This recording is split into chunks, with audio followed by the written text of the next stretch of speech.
तर नमस्कार मित्रांनो, स्वागत आहे आपल्या भावाच्या युट्यूब चॅनलवरती. तर भरपूर दिवसापासून आपलं चॅनल ट्युटोरियल नव्हतं आलं भावानं, 5-6 दिवस झाला. तर त्याच्यामुळे आज नक्कीच फायनली आपण ट्युटोरियल घेऊन आलोय, ते म्हणजे दसरावर संपूर्णरित्या 10x8च्या साईज मध्ये आपण आजचं ट्युटोरियल प्रोव्हाइड करतो भावानो. बाकी नक्कीच तुम्ही मटेरियल वगैरे संपूर्ण बघू शकता, HD क्वालिटी प्रोव्हाइड केलंय. त्याची एक झिप फाईल क्रिएट केली, त्या झिप फाईलला मी सांग की पासवर्ड टाकला, 3 स्टेप मध्ये आपला पासवर्ड आहे. ठीक आहे, त्यामुळे शेवटपर्यंत बघा. तर ठीक आहे, आपण घेतो फोटोशॉपला ओपन करून. तर फोटोशॉपला ओपन केल्यानंतर तर सर्वात इम्पॉर्टंट गोष्ट भावानं, आपण एक साईज क्रिएट केली. ठीक आहे, ती म्हणजे 10x8ची मध्ये. आता याच्यात तुम्ही नक्की स्टेटससाठी नक्की तुमच्या हिशोबाने तुम्ही तुमची साईज नक्की क्रिएट करू शकता. आता सगळ्यात मेन मुद्दा असा आहे भावानं, भरपूर जणांचे प्रश्न मला असे पण होते की दादा आम्ही आमच्या म्हणजे जसं की आमच्या काही मोठ्या साईज आहे, त्या साईज क्रिएट केल्यानंतर फोटोशॉप आपला हँग होऊ राहिले. ठीक आहे, तर त्या पण त्यावर एक ट्युटोरियल नक्कीच आणणार आहे भावानं वेगळं मी, तो काय विषय नाही. आता सगळ्यात मेन मुद्दा म्हणजे भावानं, आपण एक साईज क्रिएट केली, ती इथे इमेज मध्ये येतो, इमेज साईज मध्ये जा. इथं तुम्हाला साईज दाखवून देतो, वरती 8 टाकले, हाईटला 10 ठेवले, रेझोल्युशन 300 ठेवलं. ठीक आहे, हे तुमच्या पीसीच्या परफॉर्मन्सनुसार नक्कीच ठेवा. बाकी तर ओके म्हटलं मी. आपण एक साईज क्रिएट केली, ती म्हणजे 10x8 मध्ये. ठीक आहे, आता मेन मुद्दा असा आहे भावानं, साईज आपण इथं क्रिएट केली. तर सगळ्यात खाली आपण नॉर्मल एक कलर फिल मारला होता, येल्लो कलरचा. आता कलर फिल घेण्याचं एक कारण म्हणजे भावानं, इथं क्रोमला गेलतो. क्रोमला गेल्यानंतर तुम्हाला माहिती आहे मटेरियलसाठी सर्वात टॉपची वेबसाईट म्हटलं की आपली पिंटरेस्ट. ठीक आहे, तर पिंटरेस्टला आल्यानंतर इथं मी सर्च केलं येलो बॅकग्राऊंड. तिथून एक नॉर्मल एक सॅम्पल यूज केलं मी, जसं की कलरिंगसाठी. ठीक आहे, म्हणजे जसं की हा एक सॅम्पल होता, बघू शकता हा सॅम्पल. त्याला राईट क्लिक कॉपी करून मी इथं फोटोशॉप डायरेक्ट इथं आणलं होतं त्याला. बाकी त्याचा कलर तोच मारला होता आपण. ठीक आहे, हा बघू शकता, इथून हा सॅम्पल उचलला होता आपण पिंटरेस्टवरून. ठीक आहे, आयडियासाठी. बाकी त्यावर आपण नॉर्मल असा ब्रश मारलाय, हे बघू शकता हा ब्रश. याला थोडं आपण इथं नॉर्मली टाईप केलं तर. ठीक आहे, ऑपेसिटी कमी ठेवली होती. हे एकदम म्हणजे जसं की एक फेडिंग लागतं भावानं वॉटर टाईप मध्ये, तर तुम्ही ते बघू शकता या टाईप मध्ये केलंय.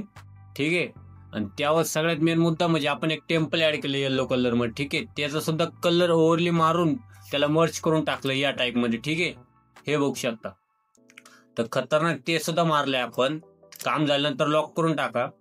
आणि त्यावर सगळ्यात मेन मुद्दा म्हणजे तुम्हाला टेक्स्चर पण प्रोव्हाइड केलंय, पण ते तुम्हाला लावायचं का नाही ते तुम्ही नक्की PNG फाईल ओपन केल्यानंतर बघून घ्या. बघू शकता, त्याला जर ऑन केलं या टाईप मध्ये आपल्याला ते दिसणार आहे. ठीक आहे, तर त्याला इथं ऑफ करून घेतोय मी. बाकी सगळ्यात मेन मुद्दा म्हणजे आपण जे दसरा नाव भावानं ते ऍड करण्याचा प्रयत्न केलाय. आता एकदम संपूर्ण जे टॉप मध्ये नाव ऍड केलंय आपण, जसं की आता आपण दसऱ्याचा जो द आहे तो वेगळा फॉन्ट लावलाय.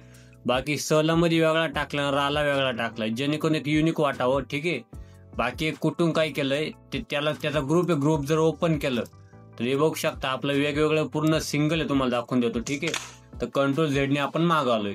तर ग्रुपमध्ये काम झाल्यानंतर त्याला लॉक करून टाका. ठीक आहे, तर त्यावर आपण इथे ऍड केलं, इथं शेप मारलाय, सर्कल घेतलंय, जे रामचं जे सर्कल टेक्स्ट. ठीक आहे, आणि त्यावर आपण इथं बघू शकतो, इथं परत थोडासा इथं ब्रश मारलाय नॉर्मल. आणि सगळ्यात मेन मुद्दा म्हणजे इथं शॅडो मारला आपण, जे आपण मूर्तीचे आयडॉल आहे भावना. आता ही मूर्तीची PNG तुम्हाला कोणीही देणार नाही, जे तुम्हाला मी प्रोव्हाइड करतोय. संपूर्ण HD क्वालिटी ची PNG, हे बघू शकता. झूम करून दाखवतो तुम्हाला. संपूर्ण HD क्वालिटी मी तुम्हाला PNG प्रोव्हाइड करतो. ठीक आहे, बाकी मटेरियल तुम्हाला माहितच राहतं आपलं, संपूर्ण HD क्वालिटी राहते. बाकी बघू शकता अजून त्यावर आपण इथं ग्रुप 2 शेप मारले, त्यावर इथं निमित्त आपण टेक्स्ट मारलं. ठीक आहे, बाकी परत अशा पण इथं नॉर्मल क्विट्स वगैरे मारले, बघू शकता. इथं या पद्धतीने थोडस आपण इथं फुल वगैरे मारले. तर अशाने फाईनली आपण ते संपूर्ण करून घेतलंय. लास्टला सगळ्यात मेन म्हणजे इफेक्ट मारलाय या टाईप मध्ये. ठीक आहे, लाईटला थोडं कंट्रास्ट आणि ब्राईटनेसचा नक्कीच इफेक्ट मारलाय. एकदम सिम्पल डिझाईन बनवायचा प्रयत्न केला भावांना. डिझाईन एकदम क्वालिटी झाली. नक्की तुम्ही PNG ओपन केल्यानंतर तुम्हाला बघायला भेटणार आहे. संपूर्ण HD क्वालिटी मटेरियल आहे. ठीक आहे, जर बघायला गेलं तर अशा पूर्ण झाल्यानंतर तुम्हाला आता ही डिझाईन प्रिंट मारायची. ठीक आहे, 10x8 मध्ये. तर काय करते, इमेज साईज मध्ये जा. सगळ्यात मेन मुद्दा रेझोल्युशन ते 300 आहे तुमचं, ते वाढवा. ठीक आहे, जर तुम्हाला प्रिंटिंग मारायची असेल त्याला 800 करून टाका किंवा 500 करा. त्याने तुमची प्रिंटिंगची जी प्रिव्ह्यू मिळतात ते पूर्ण HD क्वालिटी प्रोव्हाइड होणार. ठीक आहे, बाकी एक्सपोर्ट करायचं माहिती असेल, फाईलवर यायचं, एक्सपोर्टवर जायचं, सेव्ह फॉर क्लिक करून ओरिजिनल म्हणा, डायरेक्ट ही डिझाईन सेव्ह करून टाकायची. ठीक आहे, अशा नक्की डिझाईन सेव्ह करा. बाकी या डिझाईनचं संपूर्ण मटेरियल सुद्धा तुम्हाला मोबाईल युजरसाठी नक्कीच फाईलमध्ये बघायला भेटणार आहे. तर त्यामुळे झिप फाईल डाउनलोड केल्यानंतर नक्कीच त्या पद्धतीने तिला ओपन करून ते मटेरियल पण घेऊन टाका. ठीक आहे, तर असे वेगवेगळे ट्युटोरियल घेऊन येणार भावना. आता ट्युटोरियल नक्कीच आपले प्रॉपर परत चालू झाले.